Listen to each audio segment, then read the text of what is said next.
Good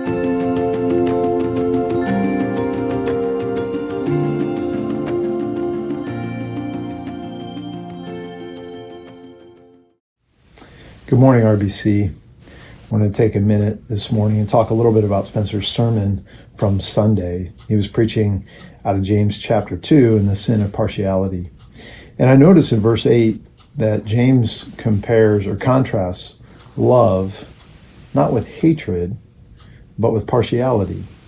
He says in verse 8, he quotes the law saying, "You shall love your neighbor as yourself."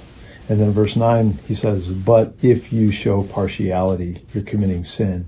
And he goes on to say, basically, you violated the entire law by not loving your neighbor. And the way of not loving your neighbor, according to James, is to show partiality. I just think this is an important distinction for us as believers to realize you don't have to hate your neighbor to be in violation of God's command to love our neighbors as ourselves. You don't have to hate. You just have to show partiality. That is, to judge them as being less worthy of Christ, less worthy of God's blessing, to judge them as inferior to yourself based on some external factor or something in their lives that is different than your own. And I think of this year of 2020, we talk about the atmosphere, the divided atmosphere in our country. And as we are in this election season heading up into November, I think it's just really important for us as believers to remember we are violating God's law. This is serious. This is like murder and adultery when we fail to love our neighbors as ourselves.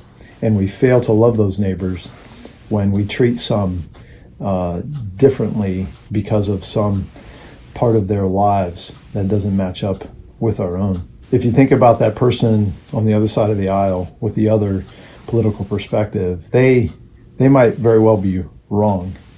And yet the way we respond to them is going to demonstrate either our commitment to Christ and what he has taught us about loving our enemies, or it's going to demonstrate that really we have just bought into the way of the world. It grieves my heart at times when I see how Christians act on social media or just how they speak about those who are of a different political persuasion. And this is really an opportunity for us as Bible-believing Christians, as those who love the Lord Jesus Christ, to love our neighbors as ourselves and to do away with the sin of partiality.